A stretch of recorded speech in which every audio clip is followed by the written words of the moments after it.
So hello everyone, welcome back to our channel Coding Crane. So इस video में हम लोग डिस्कस करेंगे अबाउट आर्मस्ट्रॉन्ग नंबर। अब सबसे पहले आर्मस्ट्रॉन्ग नंबर होते क्या हैं। फॉर एग्जांपल आपके पास एक नंबर है 153। ओके, अब देखो ये हमारे पास 3 डिजिट्स हैं, 1, 5 और 3 डिजिट्स हैं। अब हमने क्या करना है, 1 का क्यूब करना है, मतलब कि 1 की पावर में 3।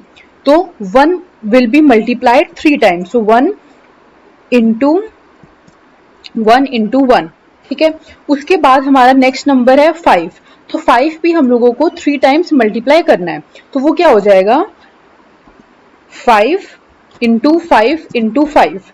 अब देखो ये हमारे पास क्या आउटपुट आ जाएगी 125। 5 5 जा 25, 25 इंटू 5 125। अब हमारे पास नेक्स्ट नंबर है 3। अब हम लोग क्या करेंगे, 3 को भी 3 टाइम्स मल्टीप्लाई करेंगे, मतलब 3 इंटू 3 इंटू 3। 3 3 जा 9, 9 3 जा 27, 27। अब देखो जब हम लोग ये हो गया इक्वल टू 1 के, क्योंकि 1 को हम लोग 3 टाइम्स मल्टीप्लाई किया तो 1 आउटपुट आई। अब देखो 1 प्लस 125 प्लस 27, जो हम लोग इन तीनों को ऐड करेंगे ना तो हमारे पास सम आता है 153।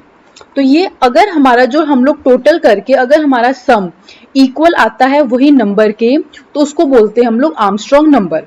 अब देखो मैंने यहाँ पे ये 1 जो है वो 3 टाइम्स मल्टीप्लाई क्यों किया, या 5 मैंने 3 टाइम्स मल्टीप्लाई क्यों किया, क्योंकि हमारे पास डिजिट्स 3 है। फॉर एग्जाम्पल अगर मैं 22 का एग्जाम्पल लूँ, ठीक है, 22 नंबर है, तो मैं क्या करूंगी 2 को मल्टीप्लाई करूंगी 2 टाइम्स। 2 इंटू 2 क्यों 2 बार किया मैंने, क्योंकि ये 2 डिजिट्स है मेरे पास, ठीक है। और वैसे ही अगर मैंने दूसरा सेकंड नंबर क्या है 2, फॉर एग्जाम्पल आप यहाँ पे 1 ले लो, ठीक है, 21 ले लो नंबर। अब नेक्स्ट नंबर क्या है 1, तो 1 को भी मैंने 2 बार मल्टीप्लाई करना है। अब देखो 2 इंटू 2 क्या हो जाएगा, हमारे पास आउटपुट आ गई 4, और 1 इंटू 1 आउटपुट क्या आ गई 1। तो टोटल ये हो गया हमारे पास, जब 4 और 1 को ऐड किया तो हमारे पास आउटपुट आ गई 5। अब देखो ये 5 इस 21 के इक्वल नहीं है, तो ये आर्मस्ट्रॉन्ग नंबर नहीं है, ठीक है। तो ये हमारी डेफिनेशन है आर्मस्ट्रॉन्ग नंबर की, कि जो भी नंबर है ना आपने उसको 3 टाइम्स मल्टीप्लाई करना है। इस केस में 3 टाइम्स क्यों, क्योंकि यहाँ पे 3 डिजिट्स हैं, ठीक है। वैसे अगर फॉर एग्जाम्पल 4 डिजिट्स होते, 1 2 3 4 ये नंबर होता, ठीक है, तो हम लोग 1 को 4 टाइम्स मल्टीप्लाई करते, 2 को 4 टाइम्स करते, क्योंकि ये 4 डिजिट्स हैं। तो ये हमारा एग्जाम्पल था कि हमने कैसे पता करना है कि वो आर्मस्ट्रॉन्ग नंबर है कि नहीं। तो ये हमारी एग्जाम्पल था। अब देखो हम लोग कोड कैसे लिखेंगे इसमें। अब देखो हमारे पास एक इनपुट फंक्शन है पाइथन में, जो क्या करता है कंप्यूटर से इनपुट लेता है।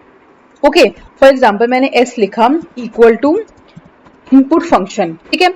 अब अगर मैं इसको रन करूंगी ना तो यहाँ पे देखो क्या यहाँ पे ये आ रहा है, तो मैंने यहाँ पे लिख दिया कोडिंग क्रेन। तो जब मैंने यहाँ पे इसको एंटर कर दिया तो ये हमारे पास आउटपुट है।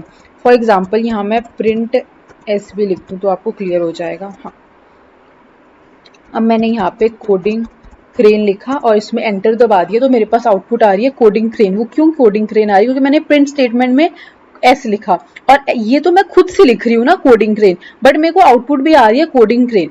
तो ये हमारा इनपुट फंक्शन है अगर हमने कुछ भी यूजर से आउटपुट लेना है। अब देखो अगर ये हमारा इनपुट फंक्शन है, ठीक है, अगर हम लोगों ने इसमें कोई नंबर डालना है तो हम लोग क्या करते हैं, हम लोग उसके आगे एक इंट फंक्शन लगा देते हैं, क्योंकि जो हमारा इनपुट फंक्शन है ना वो बाय डिफॉल्ट स्ट्रिंग लेता है, ठीक है, बाय डिफॉल्ट ही क्या लेगा स्ट्रिंग। और अगर हमने कोई नंबर देना है उसको तो हम लोग यहाँ पे क्या लिख देंगे, आगे इंट लिख देंगे। तो क्या करेगा, जो भी हमारी स्ट्रिंग होगी उसको इंटीजर में कन्वर्ट कर देगा। तो यहाँ पे भी हमने यही लिखा है। अब देखो इसके अंदर मैंने कुछ नहीं लिखा, इस इंट के अंदर इनपुट के अंदर कुछ नहीं लिखा, आपकी मर्जी है आप लिख भी सकते हो।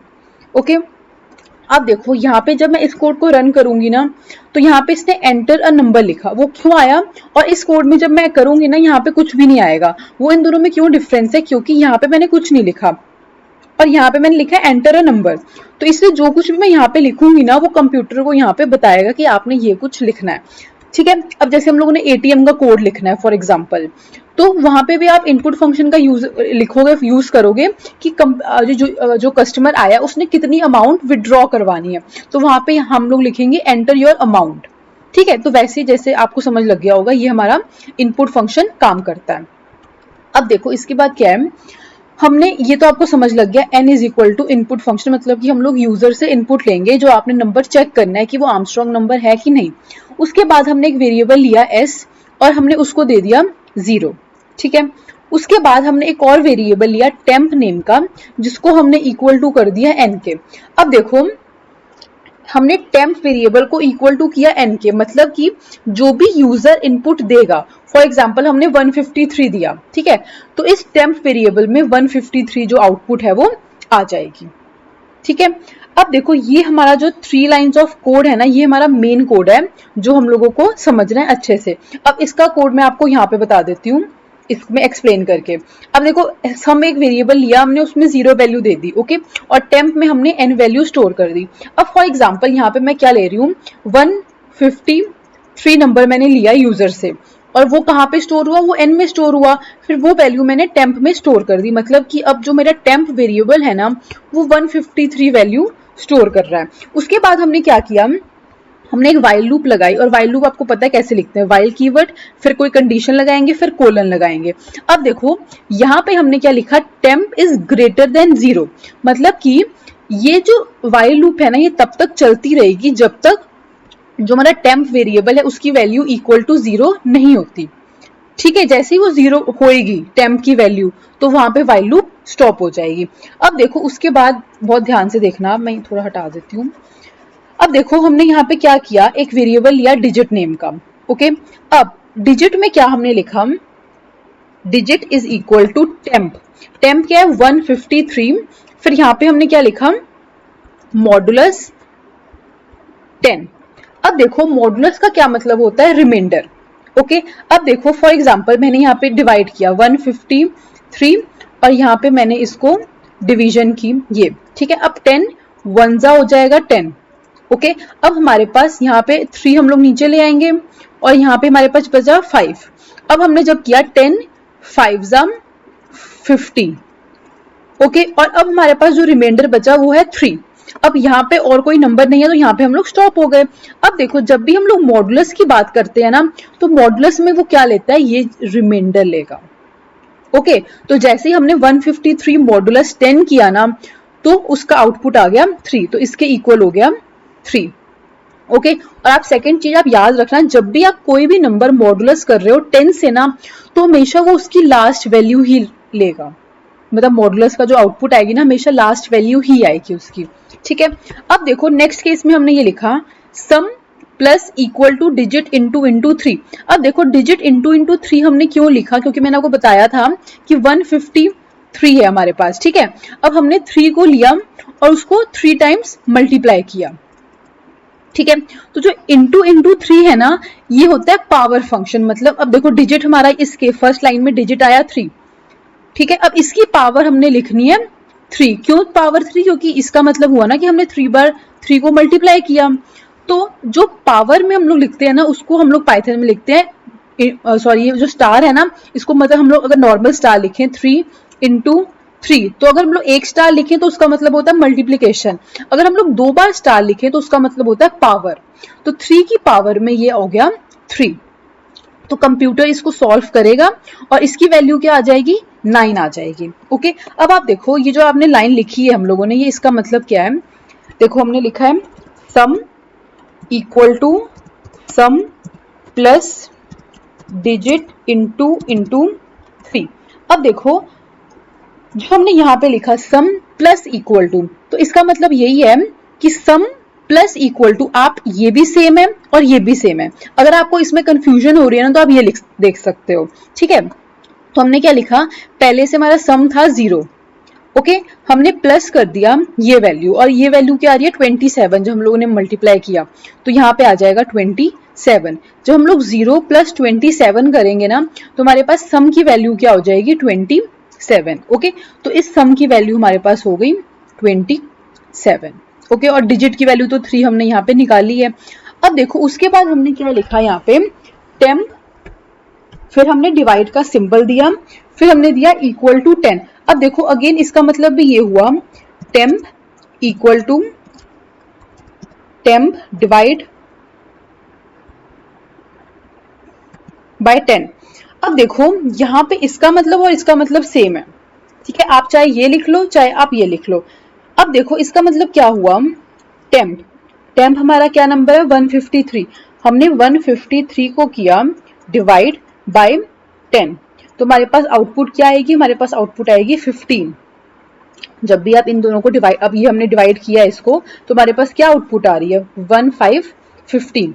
तो यहाँ पे हमारे पास टेम्प की वैल्यू अब हो जाएगी 15। पहले हमारे पास थी 153 टेम्प की वैल्यू, बट इस केस में हमारे पास टेम्प की वैल्यू हो गई 15। ठीक है, अब हम लोग फिर से व्हाइल लूप के पास जाएंगे और फिर से ये देखेंगे कि क्या हमारा टेम्प ग्रेटर देन 0 है। यस, अभी भी वो ग्रेटर देन 0 है। तो अब हम लोग क्या करेंगे, टेम्प मॉडुलस 10। अब हमारा टेम्प क्या है, हमारा टेम्प है 15। मैं इसको हटा के आपको यहाँ पे एक्सप्लेन कर देती हूँ, क्योंकि ये चीज मैं कह रही हूँ कि अभी यहीं रहने देती हूँ, ये वाला सब कुछ। अब मैं इसका एक बार कलर चेंज कर देती हूँ, ग्रीन कलर है नेक्स्ट उसकी इटरेशन के लिए। ठीक है, अब देखो टेम्प है 15। अब हमने जब टेम्प को 15 मॉडुलस किया 10 से, तो हमारे पास आउटपुट क्या आता है, लास्ट नंबर। तो यहाँ पे हमारे पास आ गया 5। ओके, अब इसके बाद हमारे पास ये स्टेटमेंट है। अब देखो सम, प्रीवियस सम क्या है, सम पहले था 27 जो हमने लास्ट स्टेप में निकाला था, तो सम की जगह हमारे पास आ गया 27। उसके बाद हमने लिखा प्लस डिजिट। अब डिजिट हमारे पास यहाँ पे क्या है, ये डिजिट ही है ना जो हम लोग निकाल रहे हैं, मतलब कि 5।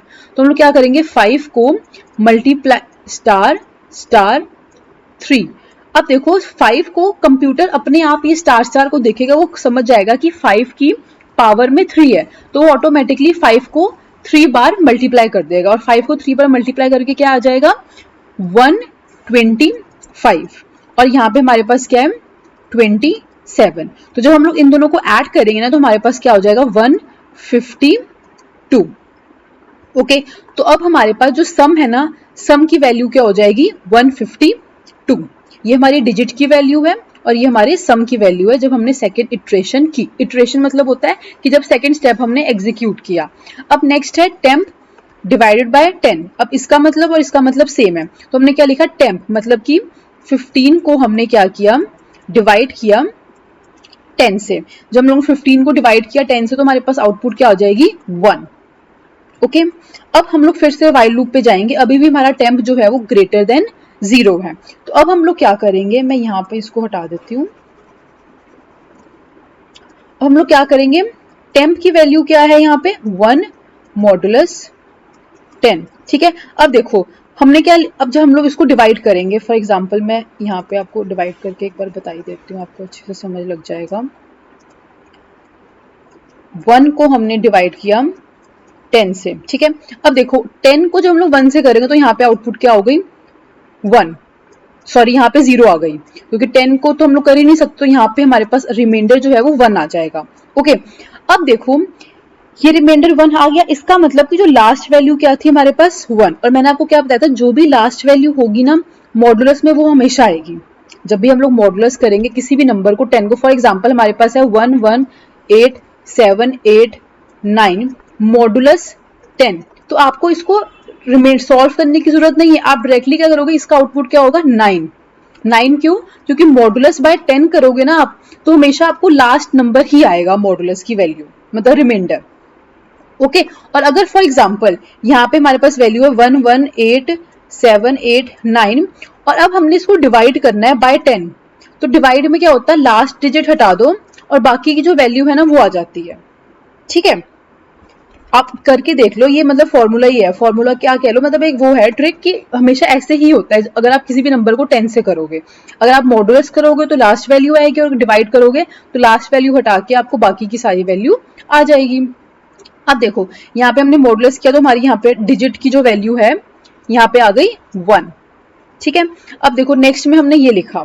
ओके, अब नेक्स्ट में हमने लिखा सम। अब पुराना सम क्या था 152, तो सम की वैल्यू 152 हो जाएगी, और हमने यहाँ पे 1 को मल्टीप्लाई किया 3 टाइम्स, तो 1 को 3 टाइम्स मल्टीप्लाई करेंगे हमारे पास क्या होगा 1, तो 152 प्लस 1 दैट इज 153। तो अब हमारे पास सम की वैल्यू आ गई 153। ओके, अब हमने क्या किया, टेम्प को डिवाइड किया 10 से। अब हम लोग 1 को डिवाइड करेंगे 10 से, तो हमारे पास 0 आउटपुट आ जाएगी, क्योंकि यहाँ पे हमारे पास 0 आएगा। अब ये हम लोग फिर से व्हाइल लूप पे जाएंगे और आप देखेंगे टेम्प की वैल्यू तो 0 हो गई। ओके, तो मतलब कि ये हमारी यहाँ पे वाइल लूप स्टॉप हो जाएगी। ठीक है, अब देखो हमने लास्ट में यहाँ पे क्या किया, ये हमारी स्टॉप हो गई। अब हमने क्या करेंगे, n इक्वल टू सम। अब हमने क्या किया, n इक्वल टू जब हमने सम किया ना, तो ये हम लोगों को बता रहा है कि जैसे ही हमारी वैल्यू, मतलब n हमारा पास क्या था जो हमने आउटपुट लिया था 153, और हमारा जो सम आ रहा है लास्ट में वो भी 153 ही आ रहा है। अगर तो हमारा n और सम इक्वल टू हो गया तो हम लोग प्रिंट कर देंगे कि वो वैल्यू हमारी क्या है, आर्मस्ट्रॉन्ग नंबर है। जैसे मैंने यहाँ पे 153 किया और एंटर दबाया, अब देखो यहाँ पे हमारे पास वैल्यू आ गई 153 इज अ आर्मस्ट्रॉन्ग नंबर। क्यों? क्योंकि ये वैल्यू कंडीशन ट्रू हो गई। तो यहाँ पे हम लोगों ने ये प्रिंट स्टेटमेंट में कर दिया, जो भी इस प्रिंट स्टेटमेंट में लिखा था वो यहाँ पे आके प्रिंट हो गया। और अगर फॉर एग्जांपल हम लोग 153 की जगह कुछ और लिखते तो हम लोग, हमारा ये कंडीशन ट्रू नहीं होती, तो वो एल स्टेटमेंट में आता और ये वाली चीज प्रिंट कर लेता। तो मेनली आर्मस्ट्रॉन्ग का फंडा जो है ना मेन, वो ये 3 लाइंस ऑफ कोड में ही है। हमने क्या किया, पहले हमने मॉडुलस करना है। मॉडुलस किसको करना है, हमारे ओरिजिनल नंबर को। उसके बाद हमने मल्टीप्लाई करना है बाय 3, मतलब सॉरी मल्टीप्लाई मतलब आप समझ लो पावर करना है। जैसे हमने यहाँ पे किया 5 की पावर 3, फिर 3 की पावर 3 और 1 की पावर 3। तो हमने हर एक डिजिट को लेना है और हमने उसको ऐड भी करते रहना है। ओके, तो यहाँ पे वो हमने सम लिया और बाद में हमने उस नंबर को छोटा करते रहना है। मतलब कि हमने एक केस कर लिया, हमने लास्ट डिजिट ले लिया 10 इस मॉडुलस से, फिर हमने नंबर को छोटा करना है तो हमने क्या किया, डिवाइड कर दिया। तो सबसे पहले हम लोग मॉडुलस करेंगे, फिर उसकी पावर लेंगे उस नंबर की और फिर उस नंबर को डिवाइड कर देंगे। तो अगर तो ये कंडीशन हमारी ट्रू हो गई तो हम लोग प्रिंट कर देंगे कि वो आर्मस्ट्रॉन्ग नंबर है, otherwise it is not an Armstrong number. तो ये हमारा कोड था। अगर स्टिल आपको कोई भी डाउट हो तो आप कमेंट सेक्शन में कमेंट डाउन कर सकते हैं। Thank you.